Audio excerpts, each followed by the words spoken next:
Hey guys, this is Dan, aka Stout, and this is Stout Gaming. We are in the penultimate week of the regular season for the Max Double League Pokemon VGC Draft League, and in this week I'm going up against Tay. I have basically locked up my position in the playoffs, where the 2 and 3 seed play each other and the 4 and 5 seed have a wildcard week. I'm basically going to be the 2 or 3 seed in my division unless I lose 2 weeks in a row with a really bad differential. So with that in mind, let's go ahead and get into the battle. So looking at game 1, I see that my opponent has brought Tapu Fini, Marowak, Zapdos, Garchomp, Tangela, and Berserker. The Marowak and Berserker, especially the Berserker, I'm fairly shocked by. I was expecting Sableye, Conkeldurr in those slots, although I did have a lot of prep for the Marowak just in case that was brought instead of the Conkeldurr. The Berserker I did not have much prep for, and I assumed that Sableye was going to be taking that spot. So that's a bit of a shock for me, at least in the initial team prep. Landorus I feel very good into this team, especially with the safety goggles. I'll be able to punk something if he leads with the Tangela, expecting Rage Powder to work. And then Tapu Koko, with a little bit of speed control, seems decent here. Spectrier seems decent here. Politoed for helping hand support seems decent. And Thievul, if I end up bringing the Tapu Koko, also seems decent. So I do end up bringing the Politoed for support in the back over the Spectrier, just based on what I expect him to bring into the battle. And then when we get started in the battle, basically what I expect to see is either Assault Vest or Choice Scarf on the Garchomp, and that's going to be the biggest potential issue for my team. So a Fini Marowak lead makes me think that this Fini has to have Ice Beam, and in all my prep, Fini also had Ice Beam. Ice Beam Fini is really his best answer to Landorus, so I am definitely expecting it, and that will cause me to have to switch this Landorus into Politoed, because if he maxes the Fini, I don't get to KO it, which I am close to KOing it depending on his bulk, with either max ground or max flying if I max the Landorus. So I'm assuming my opponent's play here is to max the Fini and max Hailstorm into the Landorus, which means bringing in Politoed here is a pretty good setup.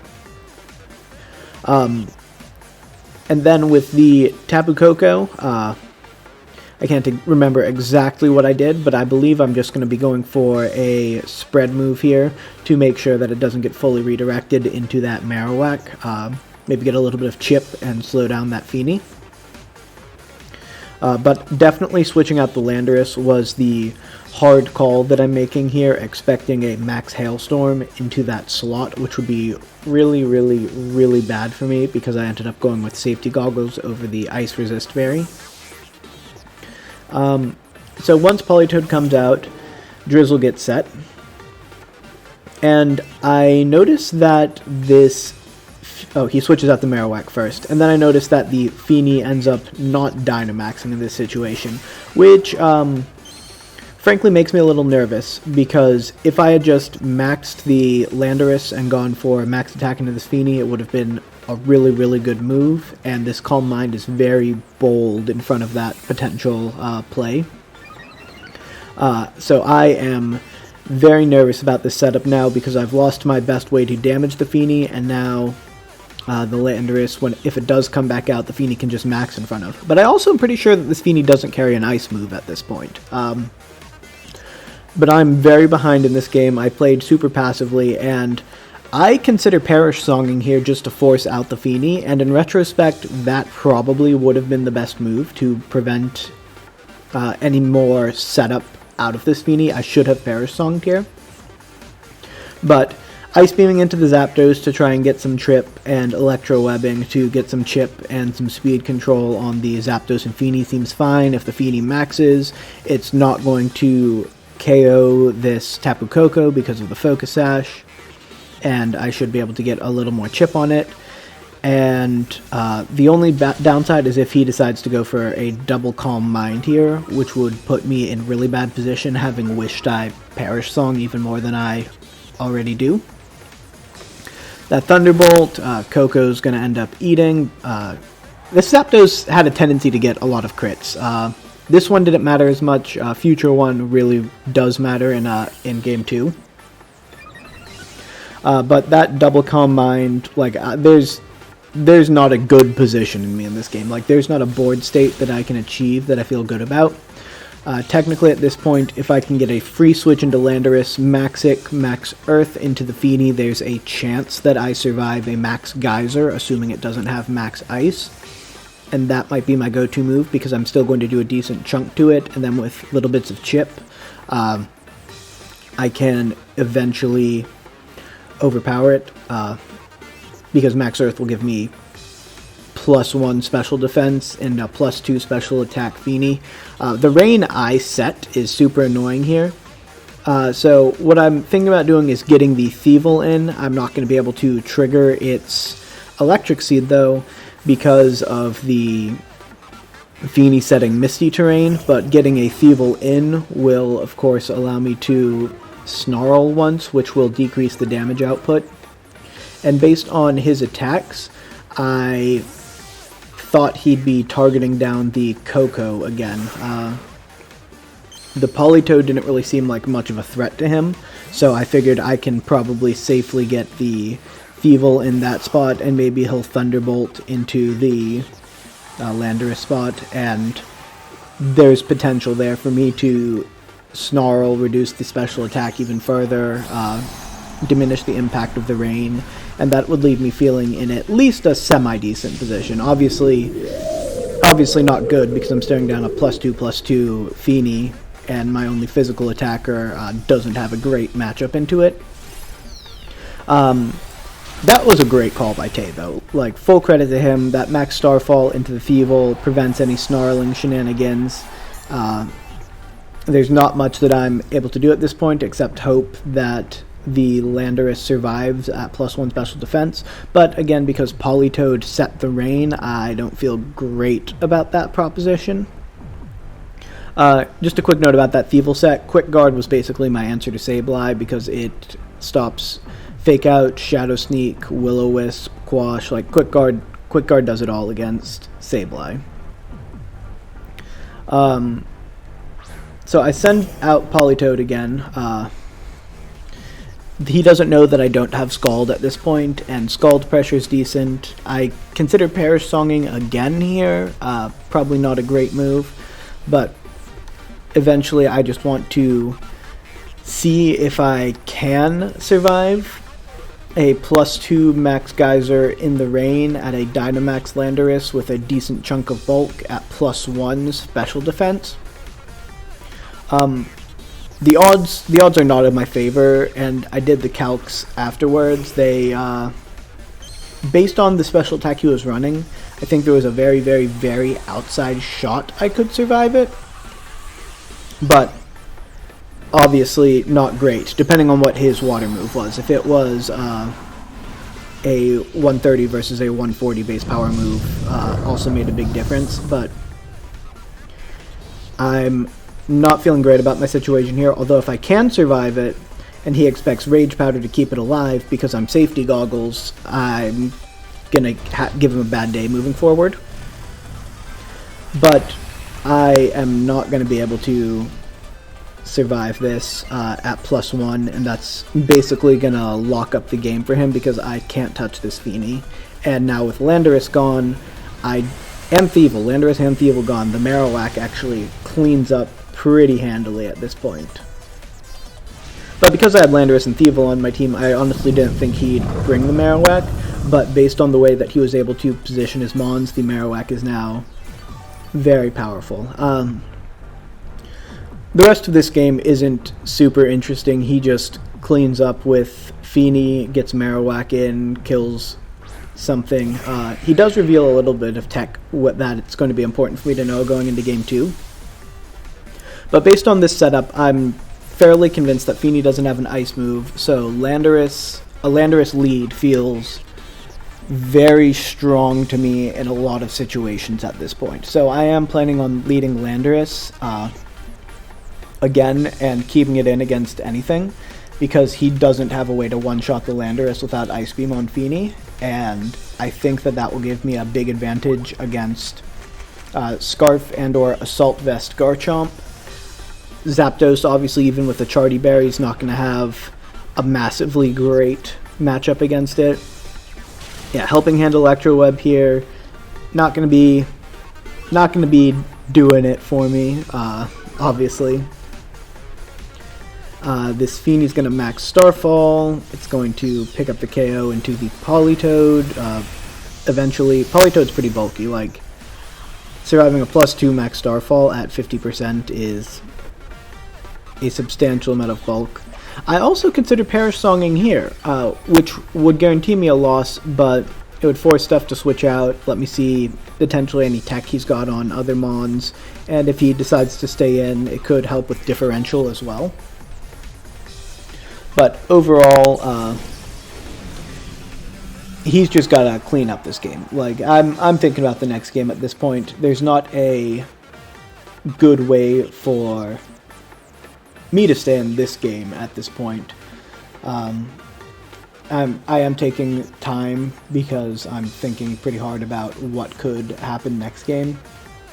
And technically a Helping Hand plus Electro Web here into a Rage Powder. There's a chance if I get a crit on the Feeny that magic could happen.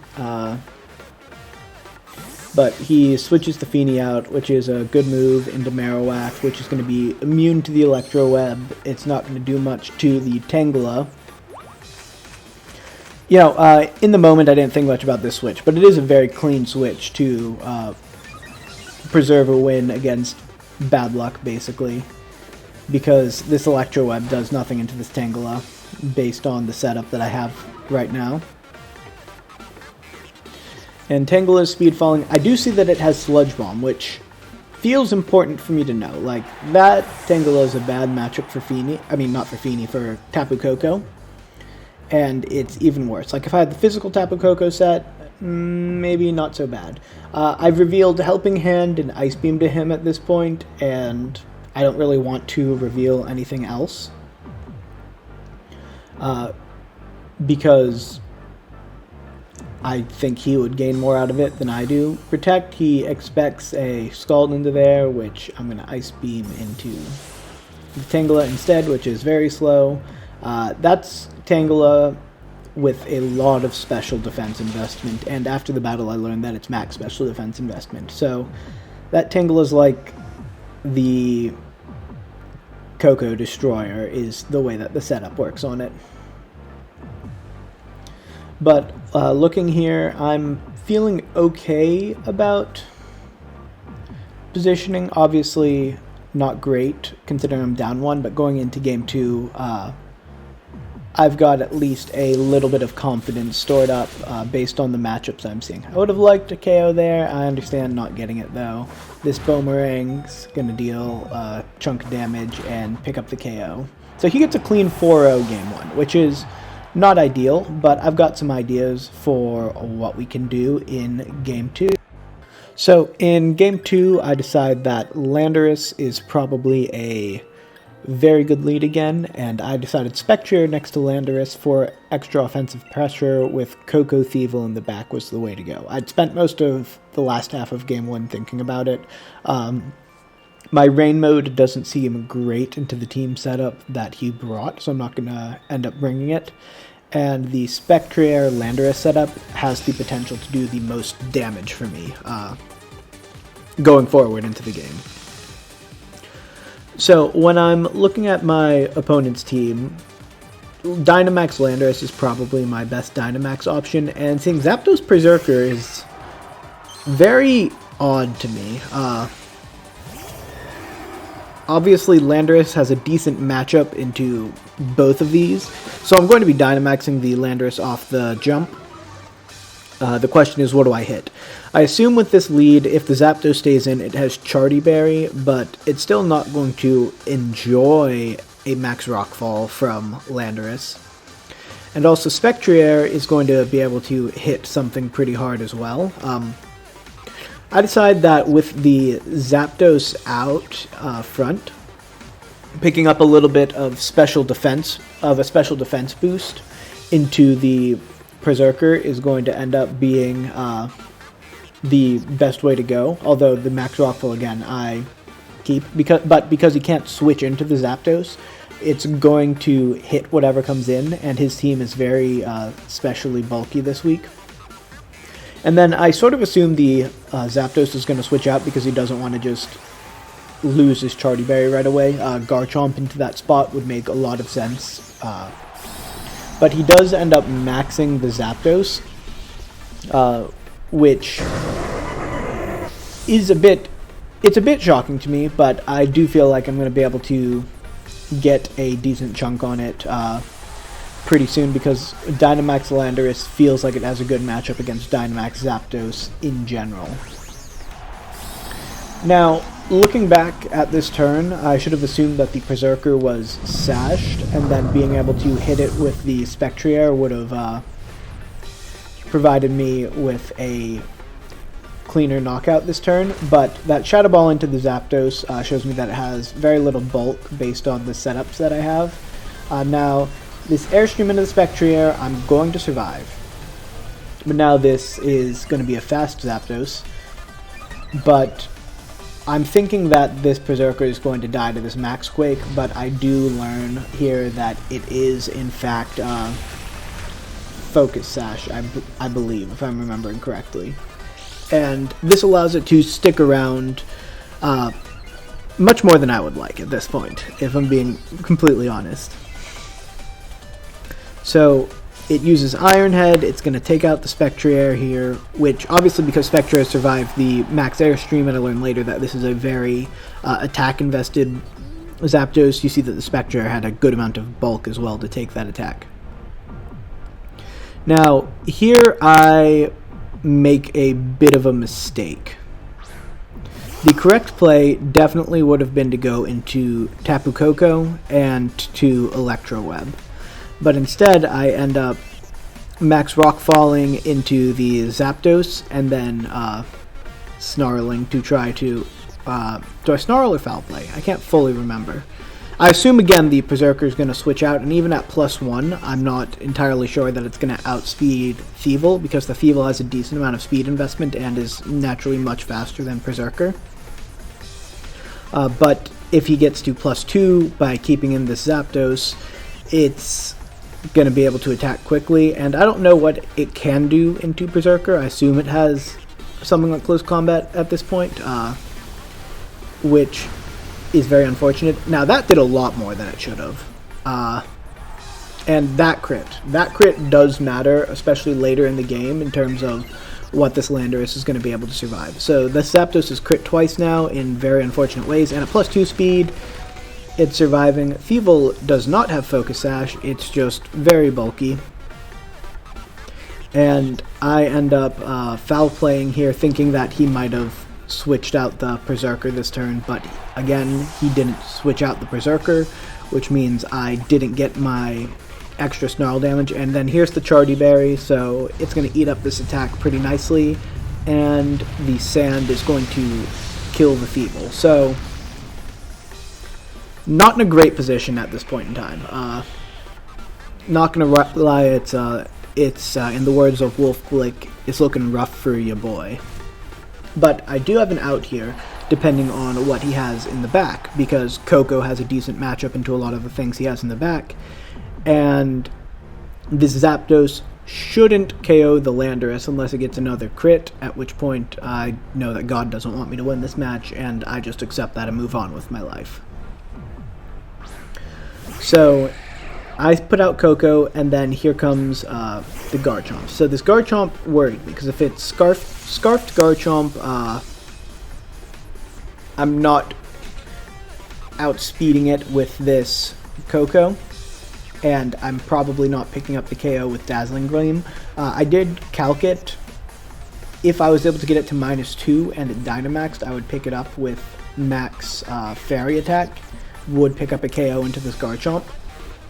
But because that is not the situation set up, I either want to Max Wormwind into it or Max Airstream into it. probably the Airstream. Then I'm going to Protect here, which would give me the guarantee outspeed next turn, even if it is Scarfed, unless another max Airstream comes in which case I just need to pray that it's not Scarfed. With Airstreams screwing up the speed, my speed calculations are all over the place. But Landorus does survive and should have had a lot more HP than it does right now, but it's going to survive all 3 turns of Dynamax because this Garchomp's going to go for a Stomping Tantrum into the Protect. So now I have to operate on the assumption that it is not Scarfed, because if it is Scarfed, there's not a way for me to win this game.